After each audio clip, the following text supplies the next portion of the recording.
విద్య వైద్యం మనకు ఒకటికైతే అర్థమైపోయింది ఇక మనం ఏమైందో అనేది అందరికీ అర్థమైపోయింది. 2 సంవత్సరాలు అయింది ఆ కాంగ్రెస్ పార్టీ వచ్చి. ఈరోజు మనం మాట్లాడుకోవాల్సిన టైం ఆసన్నమైంది. దట్టు ఫర్ వాటు అదే లాజికు అదే మ్యాజికు. 6 గ్యారంటీలు 6 తలనొప్పులకు అయిపోయినాయి ఇలా తెలంగాణ ప్రజలకు. రేవంత్ అన్న నీకే 2 సంవత్సరాల తర్వాత నేను చిట్ట అయిపోతున్నా. నాకు తెలిసి ఈ టైం సరిపోయింది కదా. మేము రాగానే 2 నెలల్లో పంచాయతీ పెట్టలే. మీరు ఎట్లా చేస్తారో చూసినాం. 2 సంవత్సరాల తర్వాత ఆల్మోస్ట్ 2 years నౌ చిత్రగుప్త్ మిమ్మల్ని అడుగుతున్న ప్రశ్నలు. Free bus travel for women అని చెప్పిండు మా రేవంత్ అన్న. డెలివరీ చేసిండు, కాదనంటే కాంగ్రెస్ పార్టీ డెలివరీ చేసింది. కాకపోతే రాష్ట్ర ఖజానాకు పట్టిన గండి 1300 కోట్లు ఎవ్రీ మంత్ అని చెప్తున్నారు ఆర్థిక నిపుణులు. మళ్ళా అందరూ మహిళలు స్మైలింగ్ అని చెప్తున్నారు. మేమేమో ఖజానా స్లైడింగ్ అని మాట్లాడుతున్నాం. మహిళలందరూ అంటున్నారంట నాకు ఫ్రీ రైడ్ వచ్చింది అని చెప్తున్నారట. నేనేం మాట్లాడుతున్నాము అంటే తెలంగాణ ఖజానా సచ్చింది అని కాంగ్రెస్ లీడర్లకు హెచ్చరిక జారీ చేస్తున్నారు. మళ్ళీ దాని తర్వాత సబ్సిడైజ్డ్ గ్యాస్ ఫ్రీ 500 రూపీస్ అని అన్నారు. డెలివరీ చేసిర్రు, చేయనని అంటలేదు. 5,000 కోట్ల రూపాయల పైసలు ఖజానా మీద బరువు పడ్డది. సిలిండర్ని చూస్తే కాంగ్రెస్కి ఓటేయాలని అనిపిస్తుంది, కరెక్టే. సిలిండర్ని చూస్తే కాంగ్రెస్కి ఓటేయాలని చూస్తుంది, కరెక్టే, కాదని అంటలే నేను. కాకపోతే ఆ సిలిండర్ల గ్యాస్ ఎన్ని రోజులు ఉంటుందో చూద్దామని ఖజానా మాట్లాడుతున్నది. అలా నింపాలంటే గ్యాస్ కావాలి కదా, ఏడికేం నింపుదాం. ఇప్పటికే 5,000 కోట్ల భారం పడ్డది రాష్ట్ర ఖజానా మీద అని మాట్లాడుతున్నారు ఎకానమిస్టులు. 2,500 రూపాయల పెన్షన్ మహిళలకు ఇస్తానన్నారుగా. ఎప్పటి నుంచి అన్నారు? 2023 నుంచి అని అన్నారు. నెక్స్ట్ బడ్జెట్లో చేస్తాం అని మాట్లాడుతారు. బడ్జెట్లో ఉంటే ఎంత, లేకపోతే ఎంత రేవంత్ అన్న? ఎందుకు చెప్పాలన్నా? గవర్నమెంట్ అకౌంట్లలో పైసలు, ఎందుకంటే మీ నోరు మీరే ప్రత్యక్ష సాక్షులు. చిల్లి గవ్వలేదు, నన్ను దొంగోళ్ళ లెక్క చూస్తున్నారు అని మీరే మాట్లాడారు. హామీ కానీ అమలు కానీ హామీలు ఇచ్చిరు కదా. ఇప్పుడు ఎట్లా దీన్ని మీరు చేస్తారో చెప్పుర్రి. 2,500 రూపాయలు రైతు భరోసా అని అన్నారు. కాకపోతే సూపర్ ఫైన్ రైస్కే ఇచ్చిండ్రు, మిగతా వరకు ఇయ్యలే. మళ్ళా చిన్న చితక రైతులందరూ చాలా కోపం ఉన్నారట రేవంత్ అన్న. ఫైనాన్షియల్ ఇంపాక్ట్ ఎంత పడ్డది రాష్ట్రానికి అంటే 20,000 కోట్లు పెండింగ్ బిల్స్ ఉన్నాయి. ఇంకా ట్రెజరీ సంకనాకుతున్నది. మినిస్టర్లు అంటుండ్రు సూపర్ ఫైన్ ప్యాడీకి ఇచ్చినాం కదా. అయితే రైతులు కూడా అడుగుతున్నారు రేవంత్ అన్న మీ కాంగ్రెస్ పార్టీని, మళ్ళా సూపర్ ఫైన్ ప్యాడీ రైతులే మీకు ఎమ్మెల్యే పదవులు కాపాడతారా, ఆ రైతులతోనే మీరు ఎమ్మెల్యేలు అవుతారా అని వాళ్ళు అడుగుతున్న ప్రశ్నకు మీరేమైనా సమాధానం చెప్తారా అని చెప్తున్నా. 200 యూనిట్ల ఫ్రీ కరెంట్ ఇంప్లిమెంట్ చేసిర్రు, నేను కాదని అంటలే, ఇంప్లిమెంట్ చేసిర్రు. రాష్ట్ర ఖజానాకి ఎంత భారం పడ్డది తెలుసా ఫ్రెండ్స్ మీ అందరికీ? 6,500 కోట్లు. రేవంత్ అన్న ఆస్తులం ఇయ్యలే, సోనియా గాంధీ గారు వాళ్ళ ఆస్తులం ఇయ్యలే, రాహుల్ గాంధీ గారు కూడా తన ఆస్తులం ఇయ్యలే. 200 యూనిట్ల ఫ్రీ కరెంటుకి రాష్ట్ర ఖజానాకి ఎంత గండి పడ్డది తెలుసా? సుమారు సంవత్సరానికి 6,500 కోట్లు నువ్వు నేను ట్యాక్స్ కడితే. అందుకే నువ్వు అమెరికా పోయి ఇండియాకి వస్తావు భాగ్యనగరానికి వచ్చి, అరే ఏంది భయ్ అమెరికాలో ఎట్లుంటుంది అట్లుంటుంది ఇట్లుంటుంది, భాగ్యనగరం ఎందుకు మారదు అని అంటే నువ్వు సబ్సిడీ ఆడికి రాగా ఆడ సబ్సిడీలు వద్దు నీకు, నువ్వు కరెక్ట్గా ట్యాక్స్ కడతావు, అన్నీ కడతావు, మూతబడిలో బతుకుతా అంటావు. ఈడికి రాగానే నీకు మోచాయి నీళ్ళు యాదొస్తాయి. ప్రాబ్లం నీతోనుంది రా ఓటర్. ఫస్ట్ లైట్స్ ఆఫ్ చేద్దాం. కాంగ్రెస్ ఏమంటుంది తెలుసా? లైట్లు చూసినా ఇట్లా మెరుస్తున్నాయి, గిమ్చిక్ గింద్రధనస్సులు ఇక మెరుస్తున్నాయి అని అంటే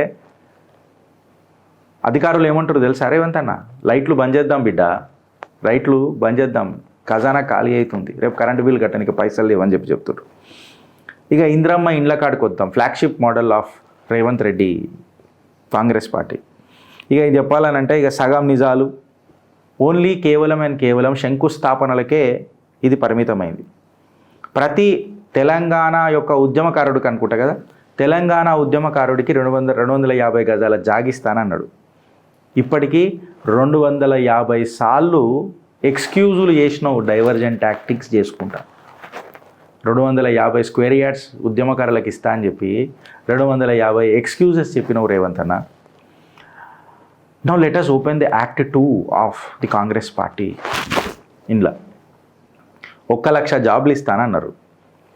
57,946 పోస్టులు ఫిలప్ చేసినామని అన్నారు. బీఆర్ఎస్ వాళ్ళు ఇలా మధ్యలోకి దూరి మేము ఇచ్చిన నోటిఫికేషన్లు వీళ్ళు ఫిలప్ చేసి వీళ్ళు ఇచ్చినానంటారు ఇంద్రాబాయ్ అని చెప్పి వాళ్ళు ఆరోపిస్తారు. దానికి ఇంతవరకు ఎవరు మాట్లాడలే. ఇంకా 30,000 కోట్లు శాలరీలకు కావాలా? దీన్ని ఎట్లా ప్లాన్ చేస్తారో చెప్పుండ్రి. జాబ్ వచ్చింది కదా అన్నది కాదు, జీతం వస్తుందా అని అనేది అలా ఆలోచన అయింది ఫ్రెండ్స్.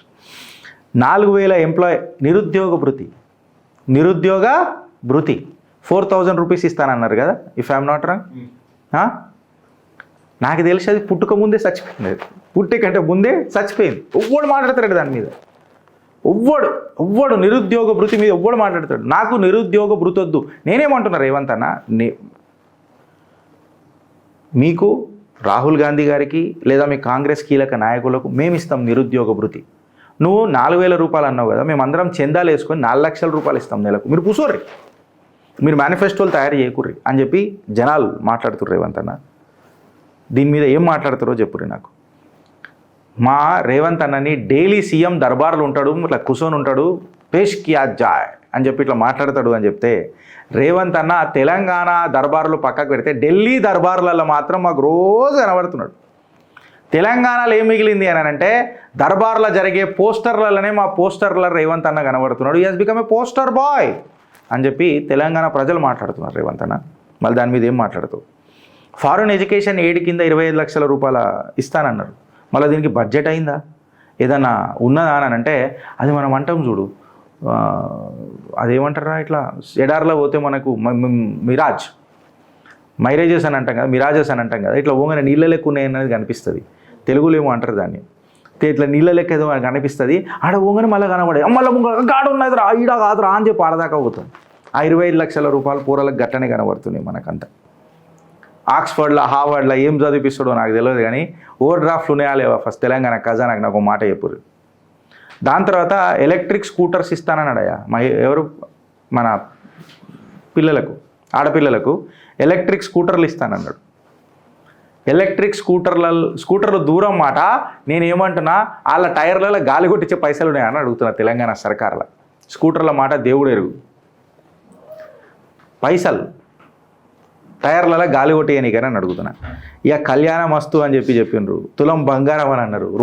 గోల్డ్ కూడా గతి లేదు తెలంగాణ దగ్గర, తెలంగాణ సర్కార్ దగ్గర గోల్డ్ కూడా గతి లేదు. ఇక పోడు భూమి ల్యాండ్లో ఓనర్షిప్ అని అంటారు కదా, అది అయ్యేది కాదు, వచ్చేది కాదు, సచ్చేది కాదు ఫ్రెండ్స్. మీరు ఒకసారి అర్థం చేసుకోరు. ఇవన్నీ చూసిన తర్వాత మీకు ఏమైనా అనిపిస్తుందా? ఫిజికల్ కామెడీ షో చేస్తున్నాడు మన రేవంత్ అన్న తెలంగాణలో. ఫిజికల్ కామెడీ షో ఎట్లా అంటే, రెవెన్యూ డెఫిషిట్ ఏదైతే ఉందో అది బియాండ్ 60,000 crores. బారోయింగ్స్ ఏవైతే ఉంటాయో చూడు, అప్పులు తారాస్థాయికి అంటే చెట్టుకు దాగిపోయి ఉన్నాయి. ఎందుకంటే 20,266 crores ఫైనాన్షియల్ ఇయర్ లిమిట్ అనేది వీళ్ళు డ్రా చేసేసుకున్నారు. ఇది నేను మాట్లాడతలే, RBI, finance department, respective ministries మాట్లాడుతున్నాయి. 100 స్కీములు ప్రామిస్ చేస్తే స్కీములు ఎన్నిటికి ఫండ్ చేసిరయ్యా ఈ తెలంగాణ సర్కార్ అంటే 5 దానికి కూడా చక్కగా చేయలే. అంటే మిగతా 95 అంతా ఏడికి పోయినాయంటే కుర్చీ మడత పెట్టి. ఇలా రేవంత్ అన్న డైవర్జన్ ప్లేబుక్ ఎట్లున్నదని అంటే బీఆర్ఎస్ని బ్లేమ్ చేస్తాడు, దాని తర్వాత బీజేపీని అటాక్ చేస్తాడు, పోస్టర్లలో పెద్దగా కనబడతాడు, లోగోలు పెద్ద కనబడతాయి, దాని తర్వాత జాతి పోస్టర్లతోనే దేశానికి లాభం అని చెప్తాడు. మళ్ళీ కాంగ్రెస్ స్టైల్ ఎట్లుంటుంది అని అంటే మహాలక్ష్మి స్కీమ్ వచ్చేసింది అని అంటాడు, అది మొబైల్ అయిపోయింది అని అంటాడు. ఈ మొబైల్ అయిపోయింది రేవంత్ అన్న అని అంట. గృహజ్యోతి లైట్ ఇస్తుంది అని చెప్తారు. కాకపోతే బడ్జెట్ అంధకారంలోకి పోతుంది రేవంత్ అన్న అని చెప్పి తెలంగాణ ప్రజలు మాట్లాడుతున్నారు. లోన్ వేవర్తో రైతులు చాలా ఆనందంగా ఉన్నారు అని అంటున్నారు. లక్కీ డ్రా అయిపోయిందన్న, రైతు పేరు వస్తుందా రాదా అని, ఎవడు బెనిఫిషియరీ వస్తాడో అని. ఇది వాస్తవం కాదా? నేను మాట్లాడేది కరెక్ట్ కాదా? మీరు చెప్పురు ఫ్రెండ్స్ కామెంట్ రూపంలో. ఇంకా 1,00,000 మంది నిరుద్యోగ పోరలు వెయిట్ చేస్తున్నారు మీ నోటిఫికేషన్ల కోసం. కాంగ్రెస్ మేనిఫెస్టో అంటే ఎట్లయిపోయింది తెలుసా? గోల్డ్ కవర్ మెనూ కార్డ్ లెక్క అయిపోయింది రేవంత్ అన్న. పూత మెరిసినవన్నీ బంగారం కాదని అంటారు కదా, గట్లాంటిది. తెలంగాణ ట్రెజరీ ఎట్లయిపోయింది తెలుసా? ఒక ఎంటీ టిఫిన్ బాక్స్ అయిపోయింది రేవంత్ అన్న. చూడడానికి మంచిగా ఉన్నది బయటకేని సొట్టలు పడ్డది, కాకపోతే లోపల కూడా ఏం సామాన్ లేదు తిననీకే. పబ్లిక్ రియాక్షన్ ఎట్లున్నది అని అంటే, రేవంత్ అన్న పాలన ఎట్లున్నది అని అంటే, ఆపరేషన్ సక్సెస్ఫుల్. రేవంత్ అన్న మాట్లాడితే ఇట్టనే మాట్లాడతాడు, operation successful but patient diet. నేను చెప్పింది రాంగా కరెక్టా? మీ కామెంట్ రూపంలో చెప్పురు ఫ్రెండ్స్. కంటెంట్ నచ్చితే లైక్ కొట్టి జరా షేర్ కొట్టుర్రి, సబ్స్క్రైబ్ చేసుకున్నాడు మాత్రం మర్చిపోకూడదు. భారత్ మాతాకి జై.